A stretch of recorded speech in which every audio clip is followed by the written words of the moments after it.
Jaz se spomnim bolečin, ki sem jih doživljala, ko sem prvič kdaj violino poškodovala. Veš, kako jo malo nekaj popraskaš in na začetku ti je konec sveta. Ampak zdaj se mi zdi pa v bistvu kar v redu, da se je to zgodilo. Mislim, moralo se je zgoditi na nek način, nekaj se je moralo delati s tem inštrumentom, ne. Pa všeč mi je to, da violina v bistvu izgleda tako ubogo, krhko, v resnici pa prenese več kot človeka, se mi zdi. Praviloma objavljam daljše tekste, knjigo, etc., ne pa posamezne koščke. Mi mnogo bolj paše ta neki celovitejši pristop. Ta način, da ene stvari čakajo na dan, ko bodo že nekaj, kar se meni zdi celota. Neki svoj potek imam in je sestavljen iz tega, da sem ogromno sama, ker to res potrebujem. Sploh ne vem, ali bi lahko obstajal zame neki drug način, kot to, da preprosto pridem s ploščo. Je pa res, da ta moj način pravzaprav tudi pomeni, da nisem nenehno prisotna. Da moram vedno znova prihajati z vedno novimi kompozicijami. Že tako ali tako nas vse sili v to, da imamo neko hiperprodukcijo, meni se pa to upira.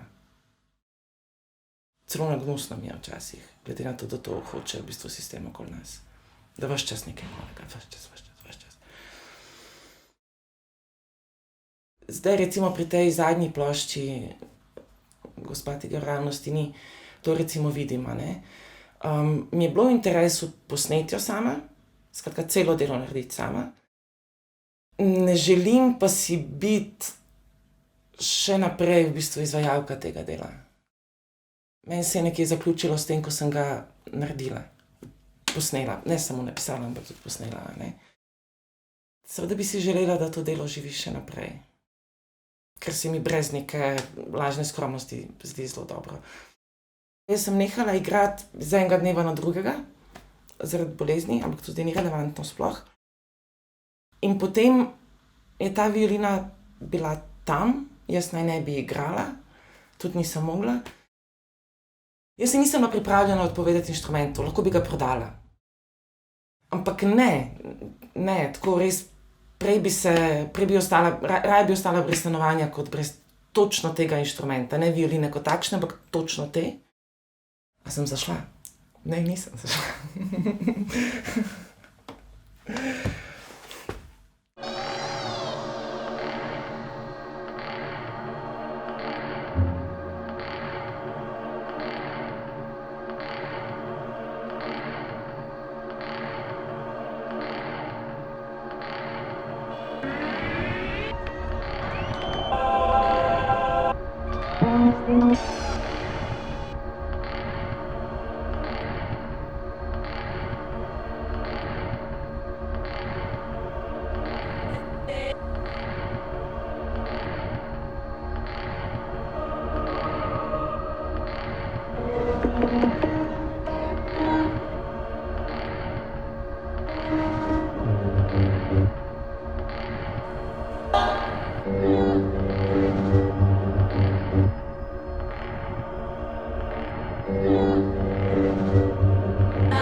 Nič posebej me ne vleče nastopati na odru.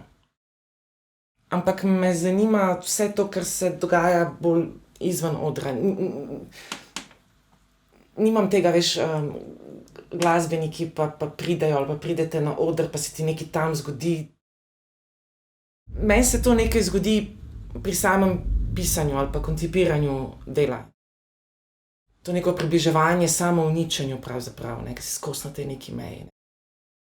Je pa nekaj v tej, kako rečejo temu, organskosti inštrumenta in v tej nepredvidljivosti, ki jo prinese človekovo izvajanje dela, nekaj je v tem.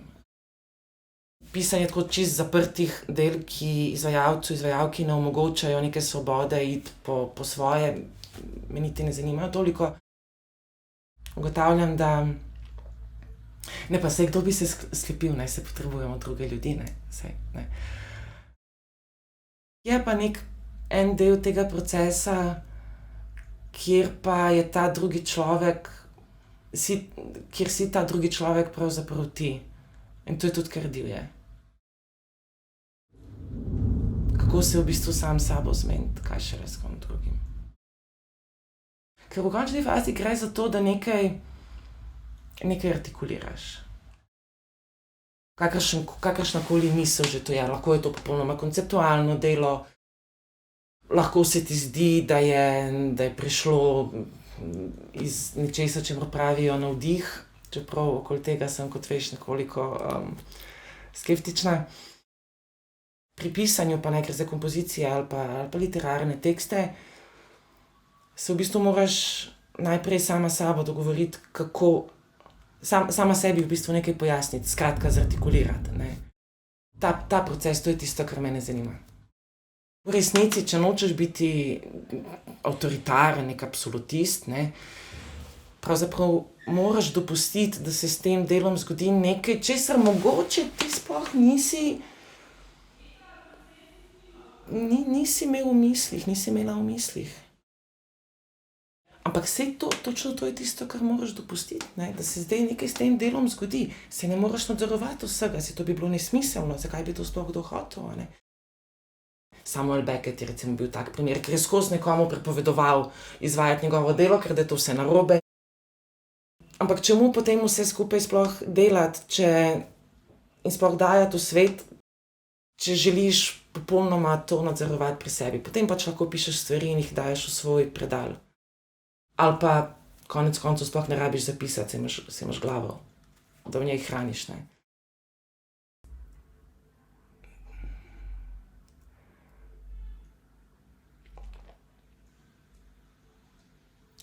Kaj drugega kot to, da pozorno in precizno opazuješ svet okoli sebe, pa v bistvu lahko počneš.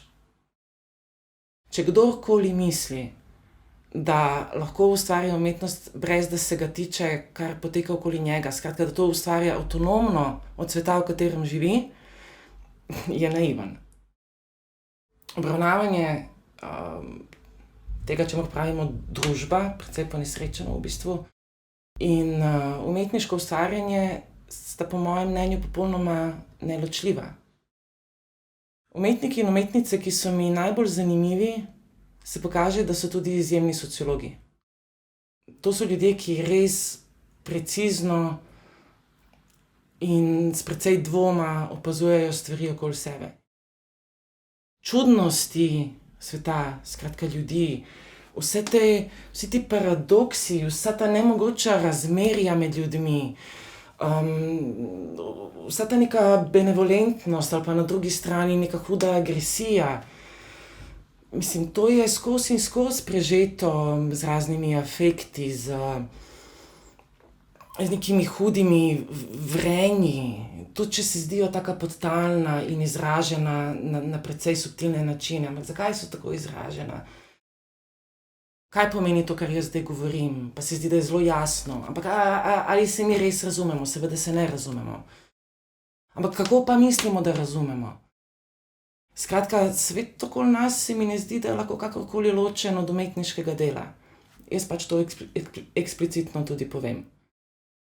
In ne poskušam sploh fantazirati o tem, da umetnost nastaja kar sama od sebe in da se je meni zdaj zazdelo tukaj postaviti nek ton, ker mi pač lepo zveni.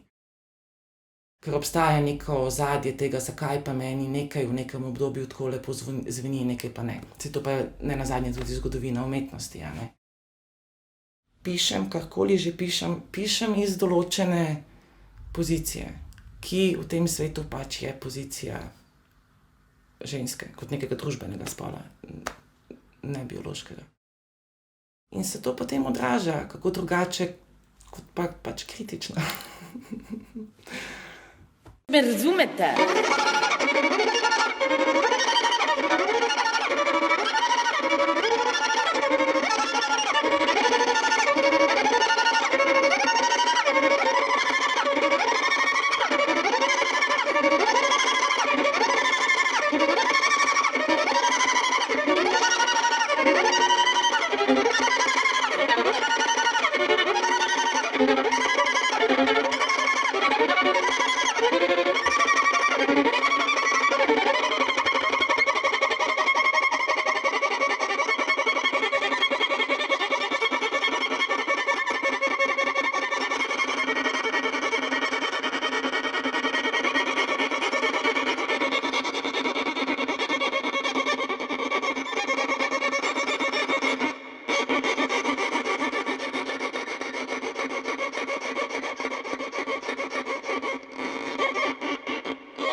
Ampak če pa pomisliš na šolski sistem, mislim, s čim pa smo soočeni, ko pridemo v glasbeno šolo? Včasih se premikamo od Jakoba Peterina Galusa preko Bacha do Mozarta, Beethovna, Schuberta, Schumana, Chopina. Pridemo do 20. stoletja, ker se potem počasi spet stvari ustavijo. Mogoče pridemo do Schönberga, recimo, ali pa Alana Berga. Kje so tukaj vzornice? Tako se potem zgodijo recimo slavne neznane, ne? Ampak natanko tako. Da obstaja cel svet, o katerem ti nihče nikoli ničesar ni povedal. Ko najdeš ta svet, ker se ti nekako dozdeva, da mogoče pa nekje obstaja, potem svet, kot so ti ga predstavili, se pokaže za popolnoma lažnega. Ker po poti od Galusa do Schönberga imaš še nešteto imen, ki niso bila nikakor prisotna, nihče jih ne omenja. In med njimi, ko jih daš skupaj, najdeš skupni imenovalec in tako prideš do spolne razlike na področju glasbe. Ves čas ista tema, na katerikoli okrogli mizi se pojavim, gremo od začetka od iste teme in ves čas smo v temi žensk v glasbi. In v nedogled ista vprašanja in iste teme. Ti pa pravzaprav želiš v bistvu se premikati nekam naprej, ampak se ne moreš. Ves čas ista tema. Vse podobno je s homofobijo, se ves čas ukvarjamo z istimi temami. Zaradi pretoka beguncev. Žal mi je, ampak ta prostor, ki se imenuje Slovenija, je leglo ksenofobije že ves ta čas. Vsak, ki se piše na ič, to zelo dobro ve. Svet je popolnoma ignorantski, svet je popolnoma nezainteresiran, popolnoma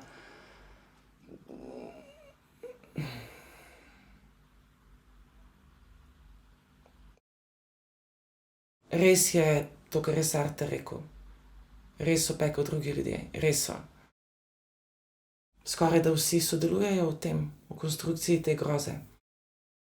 V temi žensko glasbi meni to grozo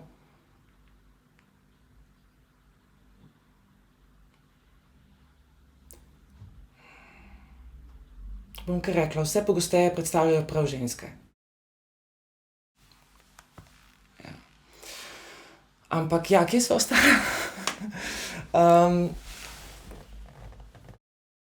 Pravzaprav se pri feminizmu ne gre za kakršnokoli sovraštvo do moških, sploh ne gre za vprašanje spola, gre za čisto kritiko neenakosti. Lahko bi tudi rekli, da gre za kritiko kapitalizma ali pa različnih oblik produkcijskih sistemov.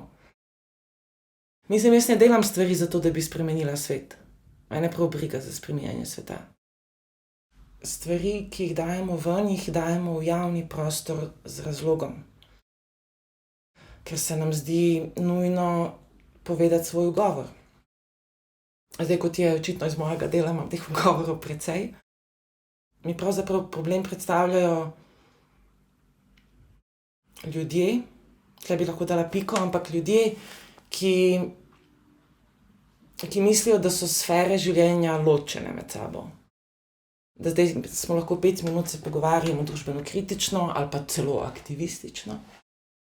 Potem gremo pa v neko drugo sfero, kot je na primer umetnost, ki je nekaj božanskega, nekaj povsem ločenega od sveta, nekaj, kjer se zgodi tako imenovana raztelesitev in tako naprej.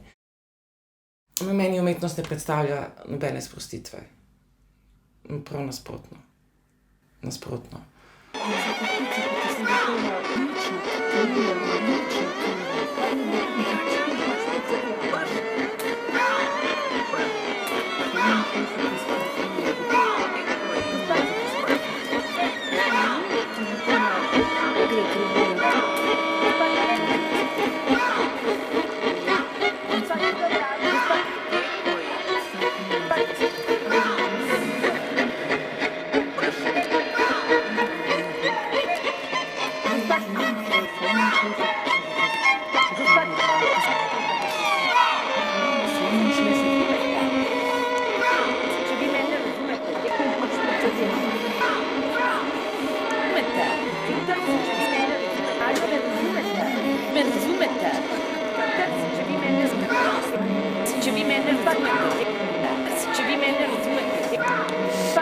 me ne razumete, gospa, če vi mene razumete, gospa,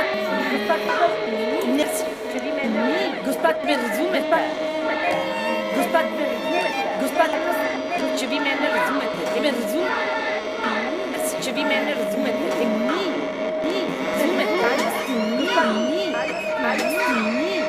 gospa, če vi mene razumete,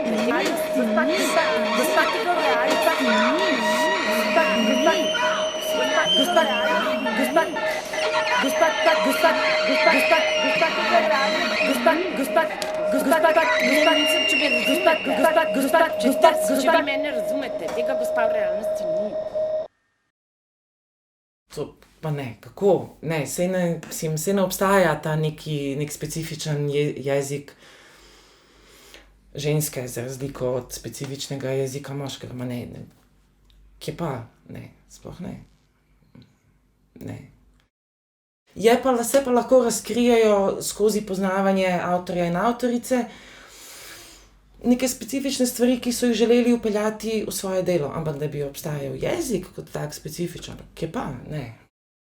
Vsi ti moški in ta njihova veličastna dela in vse te ženske in njihove nežne skladbe, praviloma skladbice.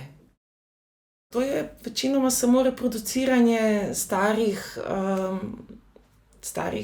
razlik, ne. Mislim, zgodovinsko uveljavljenih razlik, ne. Tako kot je spol družbeno konstruiran, tako je potem tudi vsakršno razlikovanje na podlagi spola pravzaprav spet konstrukt, nič drugega ni, ne obstaja. Če se za ženske že stoletja, tisočletja govori, da so pretirano emocionalne, kar se, kaj pa, če bi pogledali recimo obratno in se vprašali, zakaj moški tako nič ne izražajo? Mar ni umetnost temeljno povezana s celim telesom, mar ni umetnost temeljno povezana z izrazom nečesa, kar se kuha v človeku in čaka, da zavre in potem nekako pride ven. Mar takrat, ko pride ven skozi stoičnost, nujno?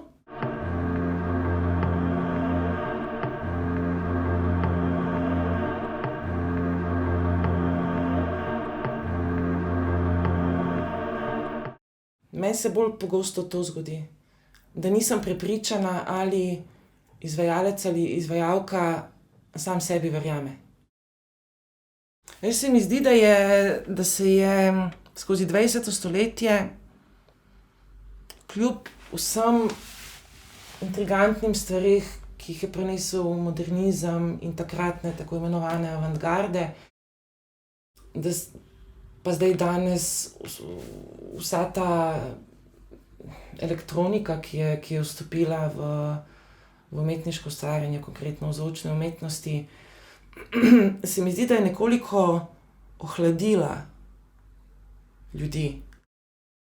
Prej to opažam kot pa nek eksces emocije. Kako zelo je pogovor zreduciran na tehnične pojme. Oscilator, jack, monitor, ojačevalec, ne vem, en kup nekih besed, pa neke elektrode, pa nekaj, tako naprej, pa efekti, pa gor, pa dol, ne. Skratka, se mi zdi, da se vse manj govori o kontekstih, konceptih, o tej neki širši gmoti, ki je pravzaprav neko glasbeno delo. In vse več skozi tehnične pojme, ki nimajo z umetnostjo pravzaprav resnično nobene zveze. Nenazadnje je cel žanr se imenuje elektronska glasba ali pa elektroakustična glasba. In ta pojem pravzaprav označuje samo način, orodje, s katerim delo nastane. Prav nič ne pove o delu. In se mi zdi, da to pravzaprav vpliva tudi na to, kakšna dela potem v bodoče nastajajo. Imaš prednastavljene elemente v programski opremi, potrebuješ računalnik, poklikaš, sestaviš in to je zdaj neko glasbeno delo. Pa je res, dajmo se prosim pogovarjati zdaj o tem glasbenem delu, kaj pa zdaj to delo pomeni. In mene te teme zanimajo. Mislim, da je treba odpreti ponovno tudi vprašanje kritike na področju glasbe. Ali nam danes zadošča to, da nekdo vzame neko delo in napiše svoje bolj ali manj argumentirano mnenje o tem delu. Ali pa je mogoče čas, da se malo ustavimo in bi se nekako začeli diskutirati o tem. Pa ne govorimo o striktni muzikološki analizi dela. Ampak širše od tega, kaj zdaj to je, kakšne ima to veze z življenjem. Ogromno stvari nastaja, ogromno koncertov, nenehno se prekrivamo z dogodki. Ampak kaj pa, če bi se malo ustavili? Kaj je zdaj ta avtor, ki špila kontrabas že več desetletij? A bomo rekli, da preprosto vleče lok po strunah? Ali bi se mogoče mi pogovarjali zdaj o tem, kaj je to? Ali pa zakaj zdaj vsi ti glasbeniki tam sedijo, kot da jih je nekdo res prisilil, da igrajo, in se zdi, da res ne verjamejo v to, kar počnejo. In potem naslednje vprašanje, ampak zakaj pa jaz mislim, da oni sami sebi ne verjamejo? So se mogoče zvočne umetnosti nekoliko izpraznile neke svoje strasti? To bi. A veš, neko strast potrebujemo za vse skupaj. Res živimo v dobi everything goes. Karkoli narediš, je umetnost, in če imaš za sabo že vsaj nekaj umetniškega CV-ja, lahko to podaš v javni prostor kot res legitimno, pomembno umetniško delo.